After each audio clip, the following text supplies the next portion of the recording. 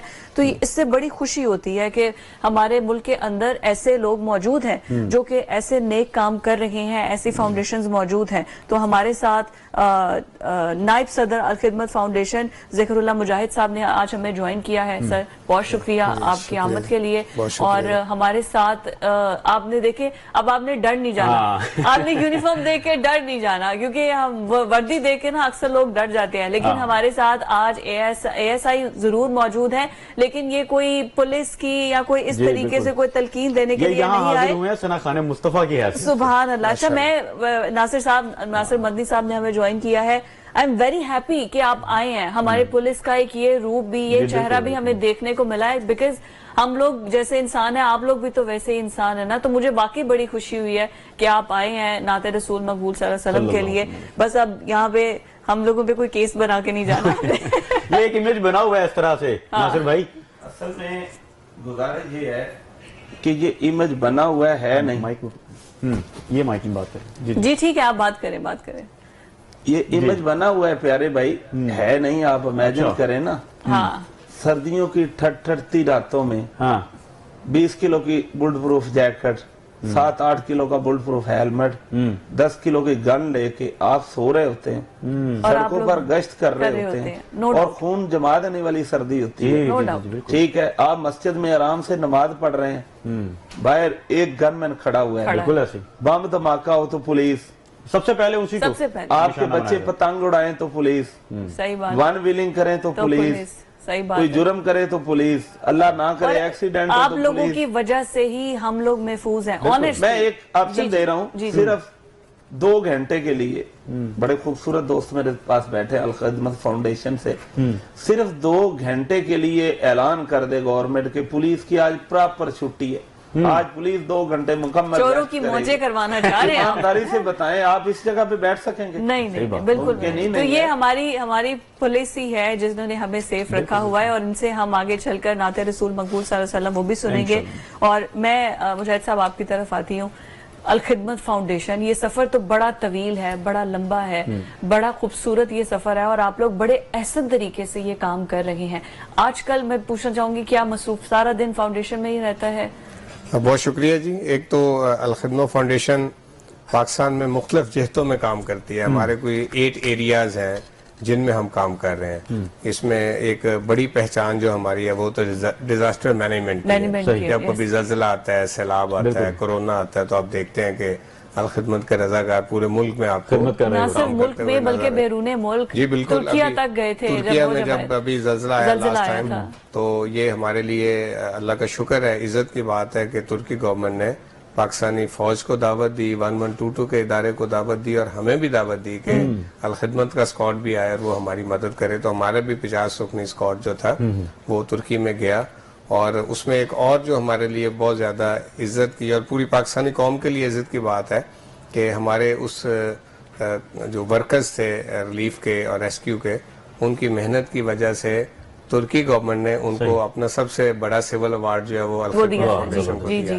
وہ بعد میں ہمارے جو وسطی پنجاب کے پریزیڈنٹ ہے وہ جا کے ترکی سے لے کے آئے، انہوں نے باقاعدہ طور پہ ہمیں انوائٹ کیا. تو اللہ کا شکر ہے، ڈیزاسٹر میں ہم کام کرتے ہیں. 41 ہمارے پورے ملک میں رسپانس سینٹر ہیں جہاں ہم نے اس طرح کے آفات سے نپٹنے کے لیے اکوپڈ کیا ہوا ہے اس کو، اور اس کے لیے ٹرینڈ لوگ ہمارے پاس الحمدللہ موجود ہیں، رضاکار.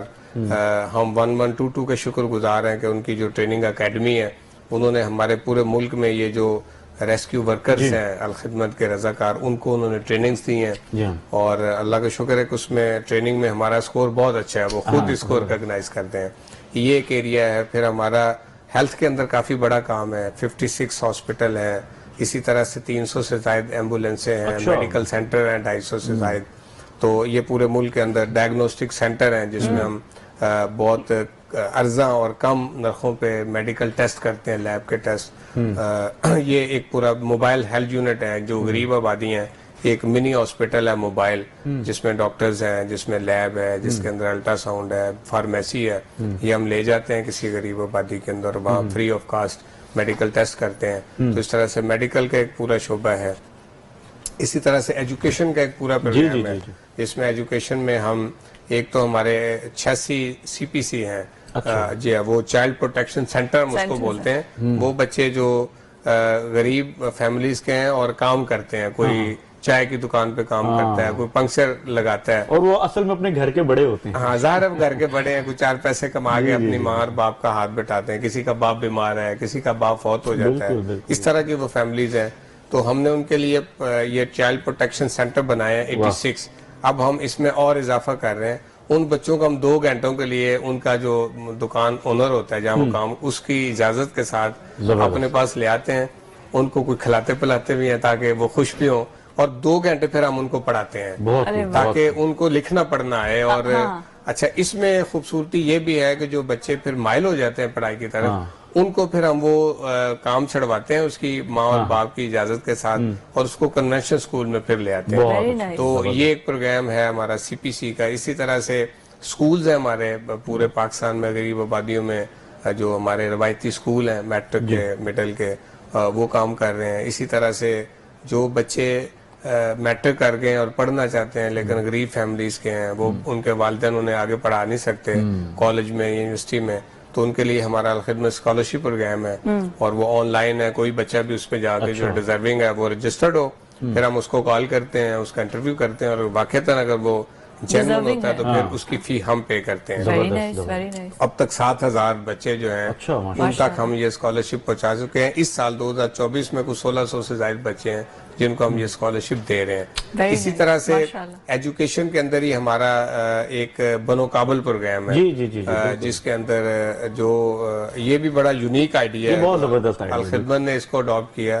وہ آئیڈیا یہ ہے کہ کچھ لوگ تو پڑھ نہیں سکتے لیکن کچھ پڑھ لکھ لیتے ہیں، انہوں نے ڈگری کر لی اور BA کر لیا، اب جاب نہیں ہے اور وہ گھر میں بیٹھے ہوئے ہیں. ماں باپ نے ان پہ پیسے لگا دیے ہیں، تعلیم ویسے ہی مہنگی ہے. جو ماں باپ اپنے بچے کو ڈگری کرواتے ہیں تو وہ ایک دفعہ تو رل جاتے ہیں. اب وہ بچے کو جاب نہیں مل رہی اور وہ گھر میں بیٹھا ہوا ہے. ماں باپ دن رات کوستے ہیں کہ تمہیں پڑھا لکھا دیا تم کرتے کچھ نہیں ہو. اچھا بچہ خود مایوسی کا شکار ہوتا ہے کہ یار میں کچھ بھی نہیں کر پا رہا، جاب نہیں مل رہی، میں کیسے، فرسٹریشن ایک بڑھتی ہے بچوں میں. اس ساری سچویشن کو دیکھتے ہوئے پھر ہم نے ایک پروگرام آج سے 2-1.5 سال پہلے کراچی میں لانچ کیا تھا، بنو کابل. تو وہ اللہ نے اس کو بڑی سکسیس دی. آپ اندازہ کریں کہ اس وقت بھی کراچی میں 4 کورسز ہو چکے ہیں، 50,000 بچے اور بچیاں وہ کورسز کر چکے ہیں، اور 2 لاکھ بچے ابھی صرف کراچی میں رجسٹرڈ ہیں جن کو اگلے سال میں ہم نے یہ کورسز. اور یہ اصل میں اسکل ڈیولپمنٹ ہے، سافٹ اسکل دا، یہ ہے سافٹ اسکل. اس کے پیچھے آئیڈیا یہ ہے کہ ہم پڑھے لکھے بچے کو IT اسکل سکھائیں جو آن لائن بزنس کی ضرورت بھی ہے، آن لائن بزنس اسکل جو ہے جس میں فری لانسنگ ہے، ای کامرس ہے، اس طرح ڈیزائننگ کا پروگرام ہے، ڈیجیٹل مارکیٹنگ ہے، اس طرح سے ایپ ڈیولپمنٹ ہے. وہ سارے کورسز جو بچہ کر لے اور اس کے بعد پھر وہ آن لائن بیٹھ گئے تو پوری دنیا سے جو ہے نا وہ بزنس لے سکتے ہیں. اور اس کے 2 فائدے ہیں، ایک تو اس کو پیسے ملیں گے، اس کی فیملی خوشحال ہوگی، دوسرا پاکستان میں ڈالر بھی آئیں گے. تو یہ ہم نے پہلے کراچی میں لانچ کیا، پھر لاہور میں لانچ کیا، پھر اس کو اسلام آباد اور پشاور میں لانچ کیا، اب اس کو پورے ملک میں ہم نے لانچ کر دیا ہے. BanoKabul.org پہ جا کے تو بچہ جو ہے نا میل یا فیمیل اس پہ رجسٹر ہو جائے. یہ بہت BanoKabul.org، اس پہ جا کے آپ اگر سیکھتے ہیں، پڑھا لکھے ہیں، اس پہ آپ رجسٹرڈ ہوں گے. اس کے بعد ہم اینٹی ٹیسٹ لیتے ہیں بچے کا، اور جو بچہ کوالیفائی کر لیتا ہے اس کو پھر ہم نے فزیکل کمپیوٹر لیبز بنائی ہوئی ہیں جہاں پہ وہ لاہور میں بھی ہیں. اس وقت 86 لیب ہے پورے ملک کے اندر جس میں پھر اس بچے کی ہم فزیکل ٹریننگ کرتے ہیں. وہاں ٹیوٹر ہوتا ہے جو اس بچے کو وہ کورس جس میں وہ آتا ہے پڑھتا ہے. اور یہ سارا کا سارا فری آف کاسٹ. اور جن شہروں میں آپ کی برانچز ہیں وہ ویب سائٹ پر اس کی ڈیٹیل، اس کی ساری ڈیٹیل موجود ہے. آپ الخدمت کے بنو کابل پروگرام پہ جائیں گے آپ کو شہر مل جائیں گے. جو کورسز ہیں وہ 28 کورسز ہیں وہ مل جائیں گے. یہ بنو کابل یہ جس طریقے سے یہ فوٹیجز بھی ہم سکرین پہ ساتھ ساتھ دکھا رہے ہیں، آپ جیسے اچھا کام کر رہے ہیں. That is very یہ ہمارا ایجوکیشن کا پروگرام ہے. اس کے بعد پھر آگے اگر آپ مجھے تھوڑا سا ٹائم دیں، میں آغوش پہ آنا چاہ رہی تھی کہ جو اسی طرح سے ایجوکیشن کے بعد پھر ہمارا کلین واٹر کا پروگرام ہے، جس میں پورے ملک میں جہاں پانی نہیں ہے وہاں پانی کی سپلائی، اس میں ہینڈ پمپ لگاتے ہیں، اس میں ہم الیکٹرک پمپ لگاتے ہیں، سولر سبمرسیبل پمپ لگاتے ہیں. پہاڑی علاقوں میں گریوٹی فلو کی اسکیمیں ہیں، وہ چشمہ نکل رہا ہے، اس کے پانی کو اکٹھا کر کے تو پھر پائپ کے ذریعے سے آبادیوں میں پہنچانا وہ ہے. کنویں ہیں جہاں کنویں آج کے دور میں پانی ویسے بکتا ہے، خریدنا پڑتا ہے پینے. ظاہر ہے اب آپ دیکھیں اچھا بڑے شہروں کے اندر پرابلم اور ہے کہ پانی تو ہے، اس کی اویلیبلٹی ہے، لیکن پانی صاف نہیں ہے. اب جیسے لاہور ہی ہے تو اس کا 80% پانی جو ہے وہ پینے کے قابل نہیں ہے. اس میں آرسینک ہے، اس کے اندر جہاں پہ پائپنگ ٹھیک نہیں ہے وہاں پہ اس میں گندا پانی بھی شامل ہوتا ہے.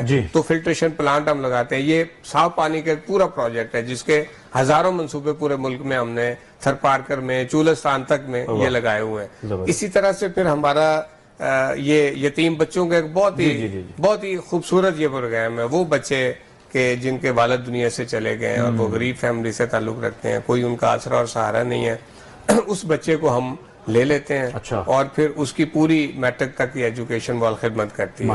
اس کے کھانے پینے کا بندوبست کرتے ہیں. اور اس میں 2 طرح کے پروگرام ہیں. فیملی سپورٹ پروگرام ہے جس میں بچہ اپنی ماں کے پاس اپنے گھر میں رہتا ہے اور اس کی ماں کے اکاؤنٹ میں ہر مہینے ہم پیسے بھیجتے ہیں.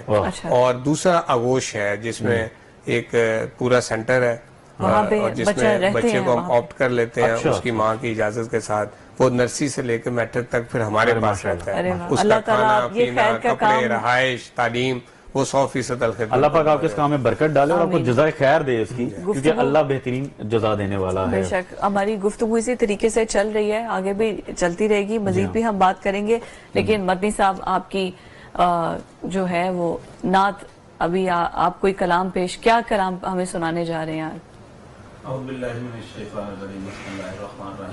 کیونکہ آج بڑا خوبصورت دن ہے، حضرت سیدنا امام حسن مجتبی رضی اللہ تعالیٰ عنہ آپ کا دن ہے.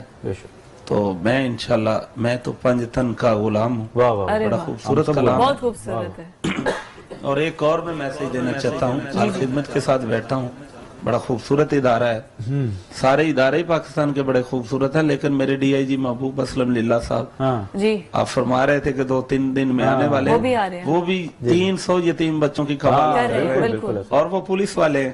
جی ڈی آئی جی ان کی بیگم صوفیہ، وہ اتنے پیار سے جی ان کے بچے ان کی بیٹیاں جس طرح اپنے بچے سمجھ کے وہ کر رہے ہیں. سر آپ نے وزٹ نہیں کیا، آپ وزٹ کریں المرہ کا تو انشاءاللہ آپ کو مزہ. بسم اللہ الرحمن الرحیم. میں تو پنجتن کا غلام ہوں، میں تو پنجتن کا غلام ہوں.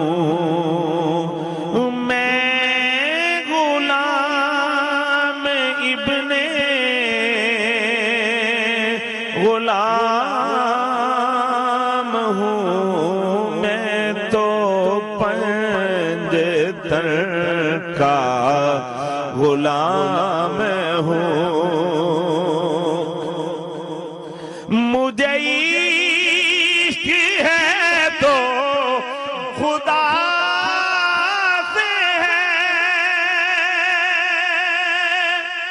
مجھے عشق ہے تو